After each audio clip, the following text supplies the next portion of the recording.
bonjour à toutes et à tous, donc j'espère que vous allez bien. Donc c'est Eli pour un nouveau petit tuto. Aujourd'hui on va parler des accords majeurs, des accords mineurs.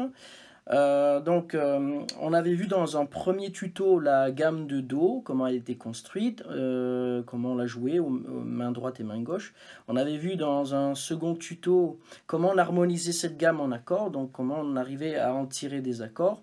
Aujourd'hui je vais faire un petit brief vraiment sur les accords majeurs et les accords mineurs, puisque la gamme est constituée de ça et d'un troisième type d'accord, mais on en parlera un petit peu plus tard.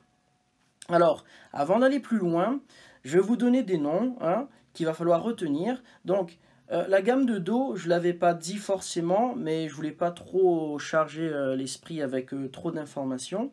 Mais aujourd'hui, on va en avoir besoin pour les accords. En fait, la gamme de Do est constituée de nos 7 notes, plus la 8e.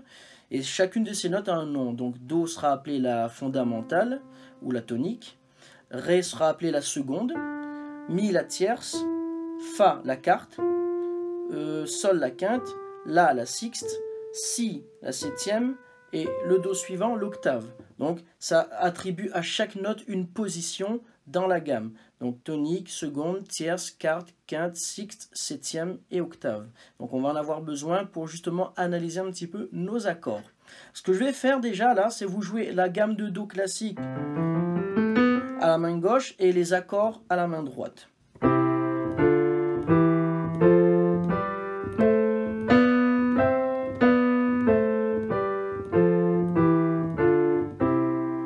Donc voilà de quoi il s'agit quand on parle vraiment d'harmonisation de la gamme en accords. Vous avez entendu à la main gauche une gamme jouée de manière mélodique et à la main droite une gamme jouée de manière harmonique.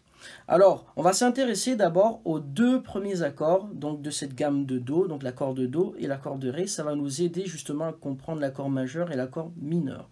D'abord, on va analyser l'accord de Do. L'accord de Do, on l'a dit que c'était les notes Do, Mi et Sol, d'accord, qu'on jouait ensemble.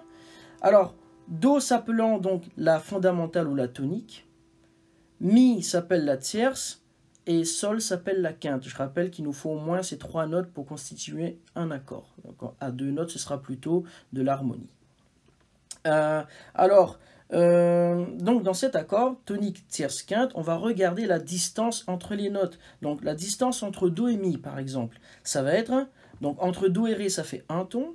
Entre Ré et Mi, ça fait un ton. Un ton plus un ton est égal à 2 tons. Puis entre Mi et Fa, on a un demi-ton. Entre Fa et Sol, un ton. Donc ça nous fait un ton et demi entre Mi et Sol. Donc entre la tierce et la quinte. Et ça nous donne un accord majeur. D'accord? On va passer à l'accord suivant pour voir si c'est exactement la même chose ou pas. Alors, on va regarder entre Ré et Fa. Donc entre Ré et Mi, ça fait un ton. Entre Mi et Fa, ça fait un demi-ton. Donc là, déjà, c'est pas pareil. On a un ton et demi. Puis, entre le Fa et le Sol, j'ai un ton. Et entre le Sol et le La, j'ai un ton également. Donc, on est à 2 tons. On tombe dans l'inverse. Do, c'est un ton et demi, 2 tons, pardon, un ton et demi. Ré, c'est un ton et demi, 2 tons. Donc en fait, on part de là et on va dire qu'un accord majeur, c'est un accord dans lequel la tonique et la tierce sont séparées par 2 tons, la tierce et la quinte sont séparées par un ton et demi. Et dans un accord mineur, eh bien c'est le contraire. On aura la tonique et la tierce séparées par un ton et demi, et la tierce et la quinte séparées par 2 tons. Et bien maintenant, on va faire un petit exercice inverse, toujours sur les deux mêmes accords. On va reprendre l'accord de Do. Voilà.